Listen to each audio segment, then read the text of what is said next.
وعلی آلہ واصحابہ اجمعین۔ یہ جو الفاظ ہیں فیتحنس فیہ، اور اس کے بعد ہے وہو تعبد اللیالی، تو یہ جو الفاظ ہیں یہ خود حدیث شریف کے نہیں ہیں، یعنی ام المومنین عائشہ صدیقہ رضی اللہ تعالی عنہا جو بیان کر رہی ہیں، بلکہ یہ مدرج ہیں حدیث کے اندر، اور یہ تفسیر زہری نے کی ہے۔ یعنی تحنس کا معنی یہ هو التعبد، اللیالی ذوات العدد وہ یتحنسوں کے متعلق ہے، اور هو التعبد یہ تفسیر ہے زہری کی طرف سے۔ رسول اکرم صلی اللہ علیہ وسلم نے ارشاد فرمایا فآخذنی فغطانی، جبریل علیہ السلام نے مجھے پکڑا اور اپنے بازوؤں کے درمیان مجھے دبایا،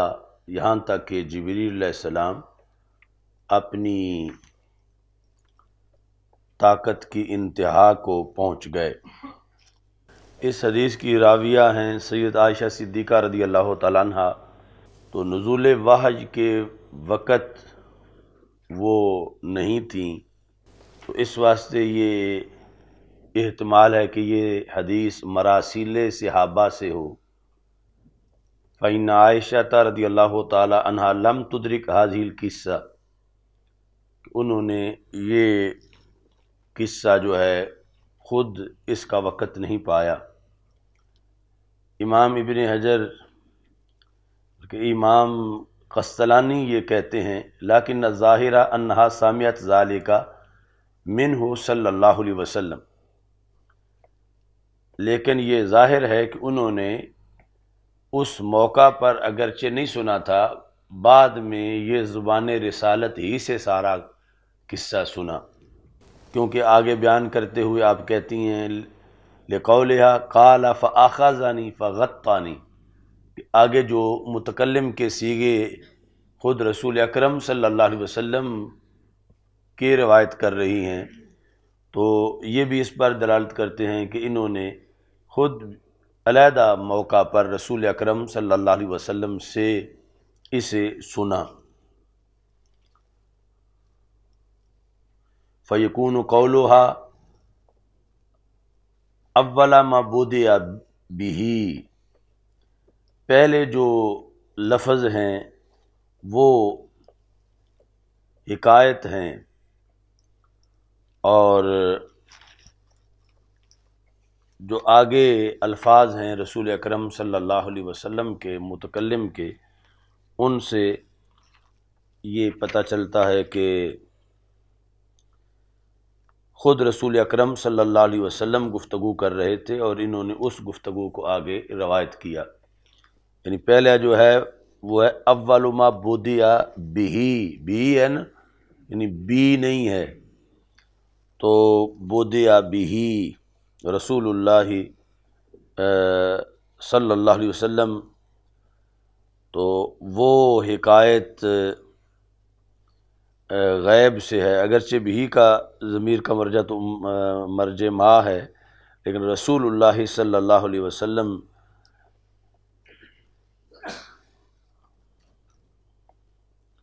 تو یہ اگر متکلم ہوتا تو اول ما بدأت بہ من الوحی، اس طرح ہوتا، تو یہ وہاں بھی یعنی یہ اصول کام دیتا ہے کہ جس طرح حضرت ابو ہریرہ رضی اللہ تعالی عنہ ایمان ابی طالب والی حدیث روایت کرتے ہیں، یعنی عدم ایمان والی، تو اس پر کچھ لوگ کہتے ہیں کہ یہ تو خود جا کے 7 ہجری میں مسلمان ہوئے تھے، تو ان کی بات جو ہے مکی زندگی کے لحاظ سے کیسے معتبر ہو سکتی ہے۔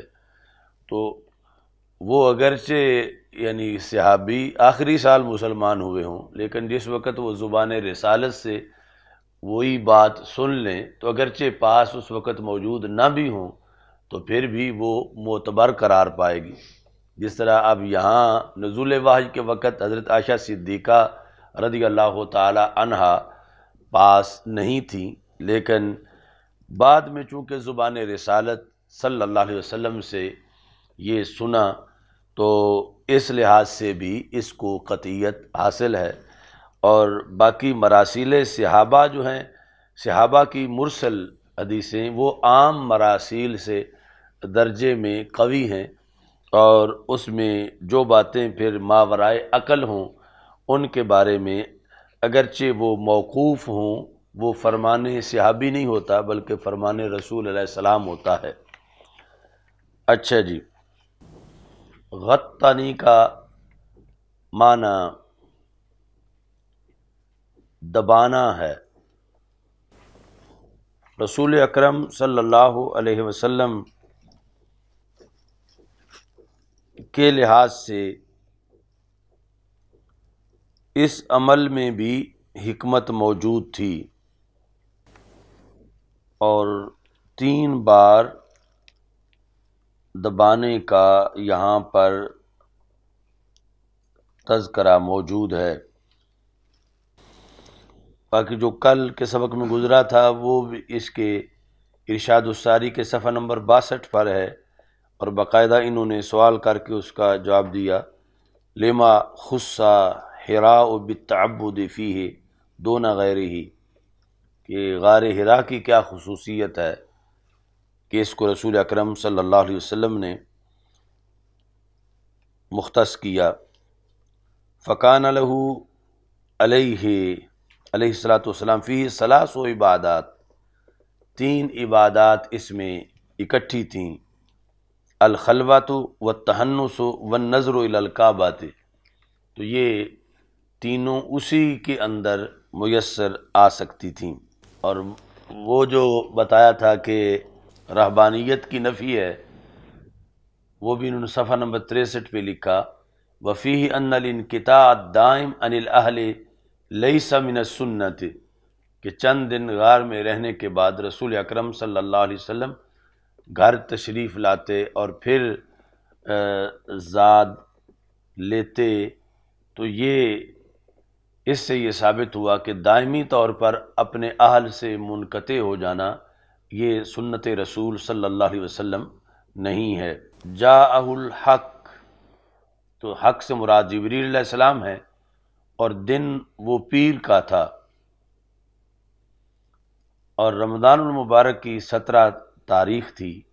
اور رسول اکرم صلی اللہ علیہ وسلم کی عمر مبارک 40 سال تھی۔ حتی بالغ من الجہد یا جہد بفتح الجیم بنصب الدال، تو جس وقت جہدہ پڑھیں گے تو پھر یہ کہ قوت رسول صلی اللہ علیہ وسلم جبریل علیہ السلام کی قوت سے زیادہ تھی، اس بنیاد پر کہ رسول اکرم صلی اللہ علیہ وسلم تو ابھی مزید دبانا جبریل علیہ السلام کا برداشت کر سکتے تھے، مگر جبریل علیہ السلام پیکر رسول صلی اللہ علیہ وسلم کو مزید دبا نہیں سکتے تھے، کیونکہ دبانے میں وہ آخری حد تک پہنچ چکے تھے جس وقت کہ جہدہ پڑھا جائے۔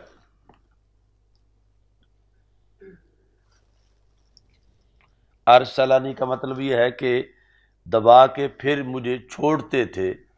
اور دوبارہ دباتے تھے۔ اب دبانے میں حکمت کیا تھی؟ امام کستلانی نے لکھا کہ وَهَذَا الْغَطْ لِيُفَرِّغَهُ عَنِ النَّظْرِ إِلَى أُمُورِ الدُّنْيَا وَيُقْبِلُ بِكُلِّيَّتِهِ إِلَى مَا يُلْقَى إِلَيْهِ، یہ دبانا اس لیے تھا، یعنی یہ جو ظاہری لفظ ان کا ترجمہ ہے کہ رسول اکرم صلی اللہ علیہ وسلم کو امور دنیا سے مکمل طور پر ادھر سے امور دنیا سے فارغ کر کے ساری کی ساری توجہ اس کی طرف کروائیں جو ان کی طرف القاء کیا جا رہا تھا، یعنی وحی کی طرف مکمل متوجہ کرنے کے لیے۔ تو بعض نے کہا کہ پہلی بار جو اس دبانے کو پسیجنا بھی کہتے ہیں۔ پہلی بار اس لیے تھا تاکہ رسول اکرم صلی اللہ علیہ وسلم دنیا سے بالکل منقطع ہو جائیں، یعنی یہ لفظ اضافی طور پر بولے جا رہے ہیں، یعنی رسول اکرم صلی اللہ علیہ وسلم تو پہلے بھی یعنی دنیا سے منقطع ہی تھے، یعنی عام لوگوں کے مقابلے میں کروڑ مرتبہ زیادہ زہد موجود تھا۔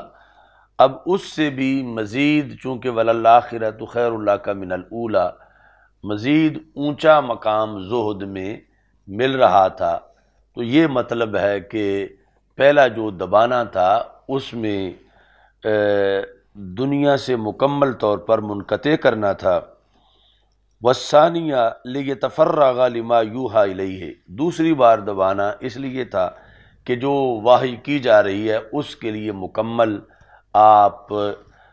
کی فراغت ہو جائے اور ادھر مکمل متوجہ ہوں۔ وَالثَّالِثَةُ لِلْمُؤَانَسَةِ، اور تیسرا جو تھا وہ موانست کے لیے تھا کہ ایک دبانے سے وحشت پیدا نہ ہو، بلکہ دبانا وہ ظاہر کرے کہ یہ پیار سے دبایا جا رہا ہے۔ موانست کے لیے تیسری بار دبانا تھا۔ اب یہاں تیسری بار وہ جہد کے یا جہد کے الفاظ نہیں ہیں نا تیسری بار۔ اچھا جی، یہ ساری تقریر ارشاد الساری امام قسطلانی کی ہے۔ انہوں نے لکھا کہ وَأَدَّى بَعْضُهُمْ هَذَا مِنْ خَصَائِصِهِ علیہ الصلاۃ والسلام، کہ وحی لے کر جبریل علیہ السلام باقی انبیاء علیہ السلام کے پاس بھی آتے رہے، مگر یوں یہ 3 بار دبانے کا عمل کہیں بھی نہیں ہوا۔ یہ خصوصیت تھی رسول اکرم صلی اللہ علیہ وسلم کے پیکر کی، یعنی جبریل کا دبانا کوئی معمولی دبانا نہیں تھا، اور اس کو برداشت کرنا یہ معمولی صلاحیت نہیں تھی، اور پھر برداشت بھی ایسا کہ جس میں موانست بھی برقرار رہے۔ تو اذ لم ينقل عن احد من الانبیاء علیہم الصلاۃ والسلام انہ جرى له عند ابتداء الوحی الیہ مثلہ، کہ اور کسی کے لیے ایسا کیا ہو، یہ کہیں نہیں اس کا ذکر ملتا۔ تو یہ رسول اکرم صلی اللہ علیہ وسلم کے خصائص میں سے ہے۔ تو یہ 5 آیات سب سے پہلے نازل ہوئیں ما لم یعلم تک، فرجع بہا، تو رسول اکرم صلی اللہ علیہ وسلم ان آیات کے ہمراہ واپس لوٹے۔ کیا مرجع آیات ہے، کدھر لوٹے واپس؟ اپنے اہل کی طرف۔ یرجفو یہ حال ہے، یرجفو فؤادہ، فؤاد کا معنی قلب ہے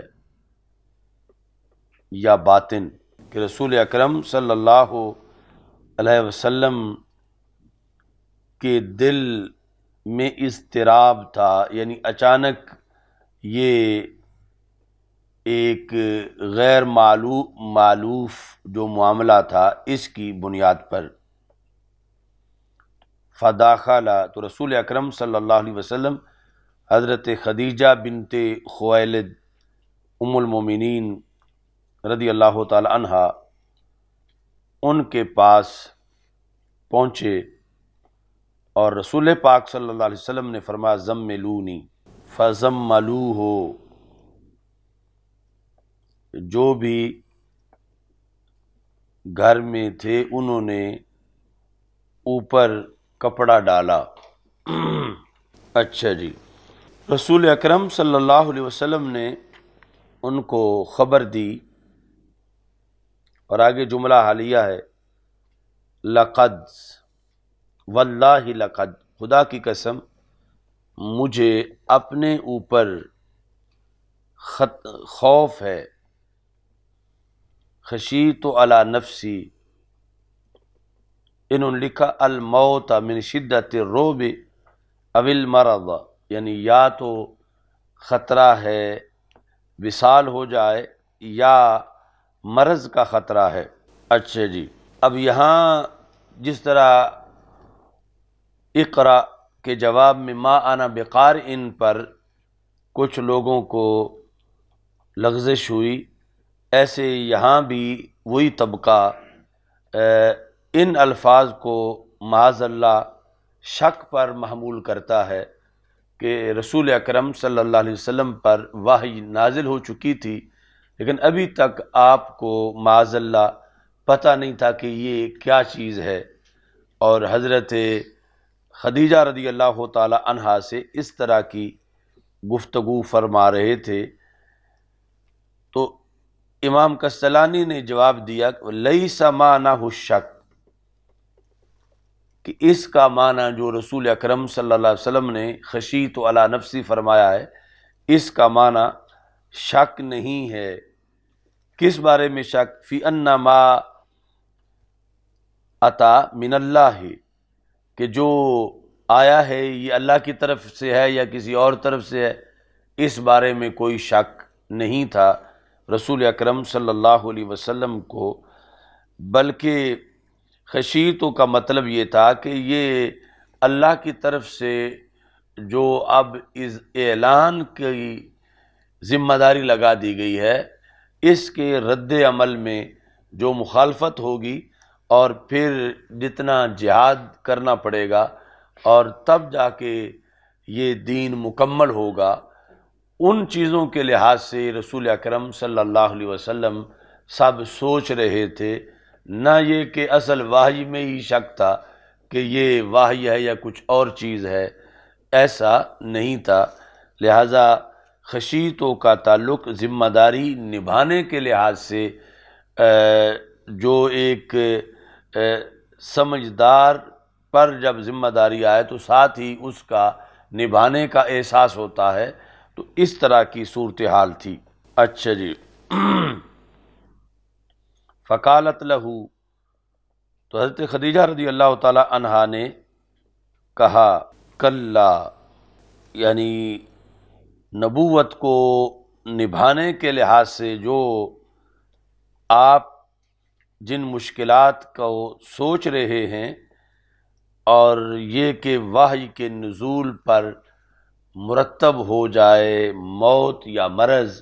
ایسا ہرگز نہیں ہوگا۔ خدا کی قسم اللہ تجھے کبھی بھی پریشان نہیں کرے گا۔ لغوی معنی یخزی کا مطلب ہے رسوا کرنا، تو مراد یہ ہے کہ معمولی پریشانی بھی اللہ تعالیٰ آپ پر نہیں آنے دے گا۔ کس بنیاد پر؟ انا کا، کہ آپ کے اندر یہ مزاج میں چیزیں پہلے ہی موجود ہیں، یعنی یہ جو حضرت عائشہ صدیقہ رضی اللہ تعالی عنہا نے بعد میں کہا، جب پوچھا گیا رسول اکرم صلی اللہ علیہ وسلم کے لحاظ سے، تو انہوں نے کہا کانا خلقہ القرآن، تو خلق جو ہے وہ ہر اس چیز کو کہتے ہیں کہ جو جبلت اور مزاج کا حصہ ہو، تکلف سے اس کو نہ اپنایا جا رہا ہو، تو مطلب یہ بنتا ہے کانا خلقہ القرآن کا کہ پورے قرآن پر عمل یہ رسول اکرم صلی اللہ علیہ وسلم کے مزاج میں رب نے تخلیق کے وقت ہی شامل کر دیا تھا۔ یعنی قرآن کی آیات اگرچہ بعد میں نازل ہو رہی تھیں، لیکن ان آیات کا جو مدعا اور مقصود تھا اس پر عمل رسول اکرم صلی اللہ علیہ وسلم کے مزاج میں پہلے ہی موجود تھا۔ یہ ہے نور علی نور، کہ اوپر سے وحی کا نور تھا، اور خود رسول پاک صلی اللہ علیہ وسلم کی ذات میں، جبلت اور طبیعت میں مضمون قرآن پہلے ہی موجود تھا۔ یہ وجہ ہے کہ اگر 40 سال پر فرشتہ نہ آتا تو یکاد زیتہ یضیء ولو لم تمسسہ نار، قریب تھا کہ یہ چراغ خود ہی روشنی دینا شروع کر دیتا اگرچہ اس کو آگ آ کے نہ چھوتی۔ یعنی چراغ کو روشن کرنے کے لیے دیا سلائی سے آگ لگائی جاتی ہے تو پھر وہ روشنی دیتا ہے۔ تو اللہ تعالیٰ فرما رہا ہے کہ یہاں روشنی دینے کا جذبہ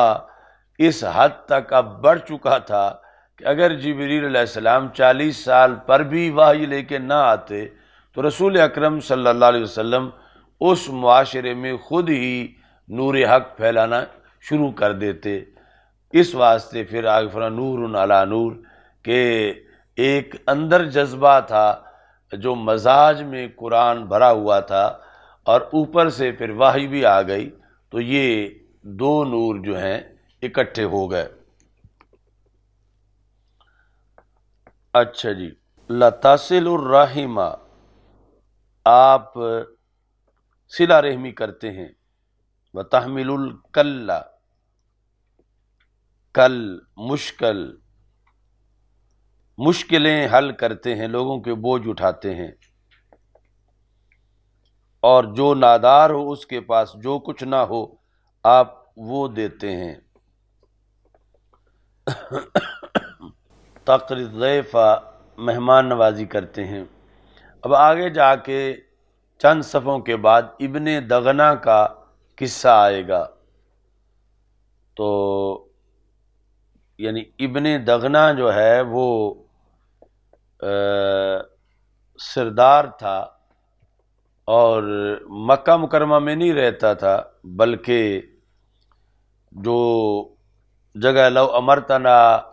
ان نخیدها فی البحر لاخذناها ولو امرتنا ان نضرب اکبادها الى برق الغماد، یہ جو لفظ برق غماد ہے اس کا معنی ہے ایک دنیا کا آخری کنارہ، اور دوسرا یہ جگہ ہے یعنی عرب سے باہر ترک کی طرف، تو اسے ایک بعید جگہ سمجھا جاتا تھا، تو یہ برق غماد کا رہنے والا تھا ابن دغنہ۔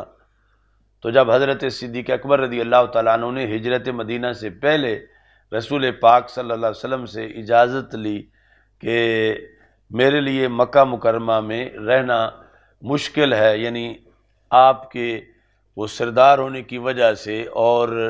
معاشرے میں زیادہ مؤثر ہونے کی وجہ سے زیادہ تنگ کرتے تھے آپ کو قریش مکہ، تو مجھے اجازت دے دو میں زمین میں چلتا پھرتا رہوں اور اللہ کی بندگی کروں۔ تو اجازت لے کر مکہ مکرمہ سے چلے گئے، تو ابن دغنہ سے ملاقات ہوئی، تو یعنی یہ حضرت صدیق اکبر رضی اللہ تعالی عنہ کی مقبولیت تھی اسلام لانے سے پہلے بھی، کہ ابن دغنہ اتنی دور جگہ پہ رہنے والا بھی آپ سے متعارف تھا، اور صرف آپ سے متعارف ہی نہیں تھا، آپ کی سیرت سے بھی متعارف تھا، یعنی حضرت صدیق اکبر رضی اللہ تعالیٰ عنہ کی سیرت سے۔ تو اس نے آپ کو کہا کہ آپ جیسا بندہ جو ہے اس کو تو اپنی قوم چھوڑ کے باہر نہیں جانا چاہیے، اور قریش نے اگر آپ کو مجبور کیا تو میں ان سے جا کے بات کرتا ہوں کہ وہ آپ کو تنگ نہ کریں، میرے ان سے اچھے تعلقات ہیں۔ اور پھر قریش کو آ کر کہا کہ اس معاشرے کی بڑی محرومی ہے جس سے ابو بکر صدیق جیسے بندے کو دور کر دیا جائے، کہ کیوں محرومی ہے؟ تو یہ ساری صفتیں جس ترتیب سے حضرت خدیجہ رضی اللہ تعالی عنہا نے رسول اکرم صلی اللہ علیہ وسلم کی بیان کی کہ لِأَنَّكَ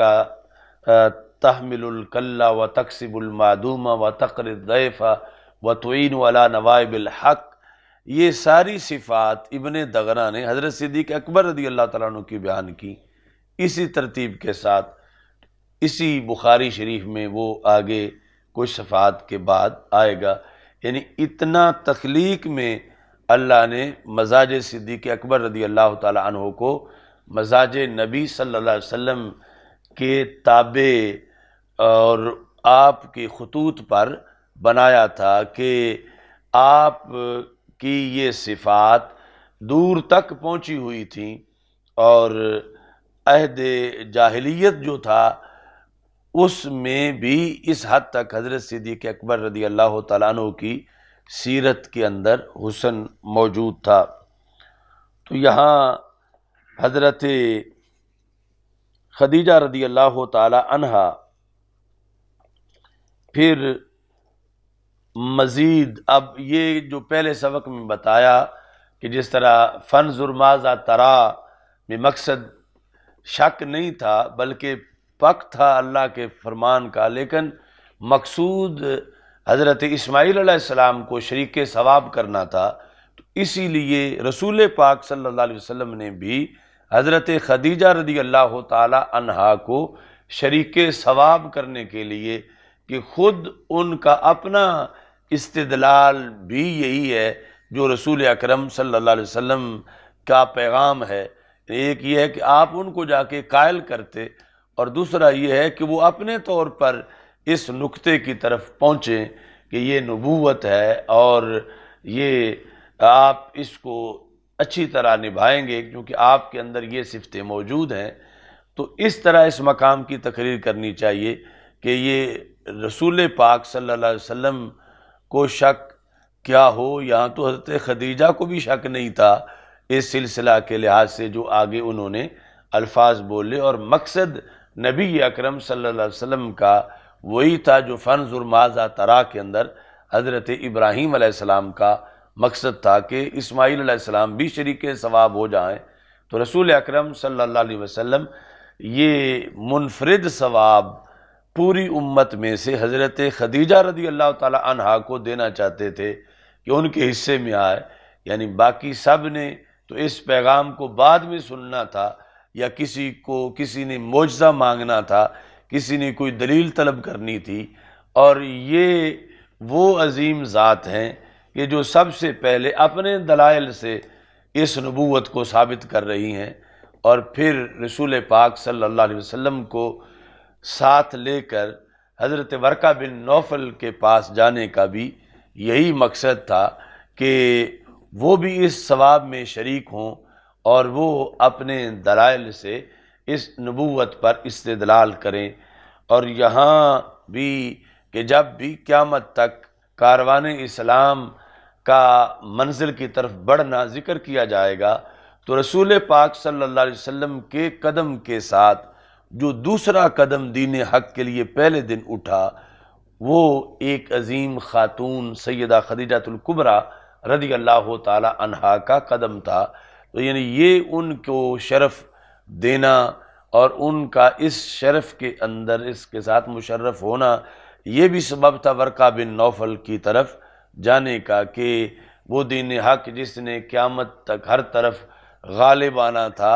شہر شہر نگر نگر، اس دین حق کا پہلا سفر جب کیا جا رہا تھا اس کے اظہار کے لیے تو حضرت خدیجہ پوری خواتین کی بھی نمائندگی کر رہی تھیں اور پوری امت کی بھی نمائندگی کر رہی تھیں، اور نبی اکرم صلی اللہ علیہ وسلم کے ساتھ حضرت ورقہ بن نوفل رضی اللہ تعالی عنہ کے پاس پہنچی۔ حضرت ورقہ بن نوفل کے بارے میں فتح الباری کے اندر یہ موجود ہے کہ رسول اکرم صلی اللہ علیہ وسلم نے ان کے ایمان کے بارے میں ارشاد فرمایا، اور صفحہ نمبر اس کا 36 ہے فتح الباری کا، اور عمدۃ القاری کے اندر رسول اکرم صلی اللہ علیہ وسلم کے یہ الفاظ ہیں: لا تسبوا ورقہ، ورقہ کو گالی نہ دو۔ یہ جو میرا چھاپا ہے اس میں صفحہ نمبر 109 ہے، اور حضرت ورقہ رضی اللہ تعالی عنہ کے بارے میں یہ ہے کہ جب حضرت ورقہ بن نوفل نے کلام سنا تو ورقہ بن نوفل نے کہا: والذی نفسی بیدہ انک لنبی ھذہ الامہ، مجھے اس رب کی قسم ہے جس کے قبضہ قدرت میں میری جان ہے، آپ اس امت کے نبی ہیں۔ انک لنبی ھذہ الامہ۔ اور مستدرک للحاکم میں یہ حدیث شریف ہے کہ حضرت عائشہ صدیقہ رضی اللہ تعالی عنہا یہ کہتی ہیں کہ ان النبی صلی اللہ علیہ وسلم قال لا تسبوا ورقہ، ورقہ کو گالی مت دینا، فَإِنَّهُ كَانَ لَهُ جَنَّةٌ أَوْ جَنَّتَانِ، کہ ورقہ بن نوفل جو ہیں ان کے لیے ایک جنت ہے یا دو جنتیں ہیں۔ ثم قال هذا حدیث صحیح، علی شرط شیخین، تو امام حاکم نے کہا کہ یہ حدیث صحیح ہے اور شیخین کی شرط پر ہے۔ جامع ترمذی میں یہ حدیث ہے کہ عائشہ صدیقہ رضی اللہ تعالی عنہا سے مروی ہے، قالت سئل رسول اللہ صلی اللہ علیہ وسلم ام ورقہ،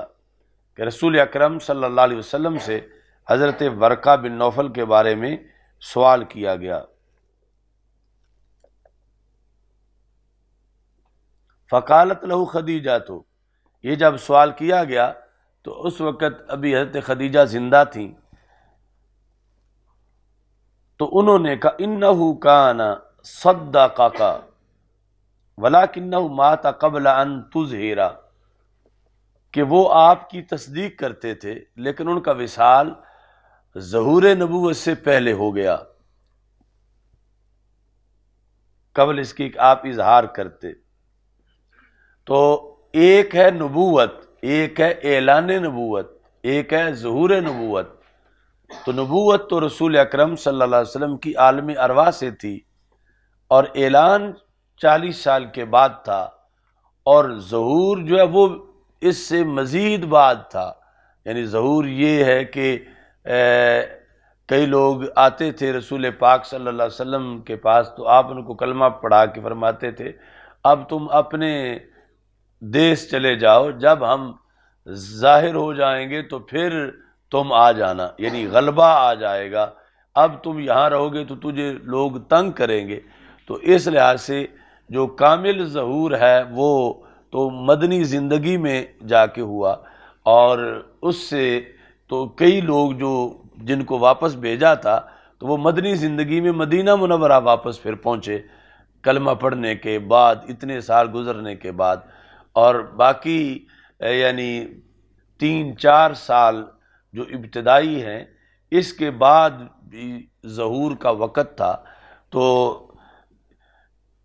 یہ مختلف مراحل ہیں، جس طرح اب وحی نازل ہو چکی ہے لیکن ظہور پھر بھی نہیں،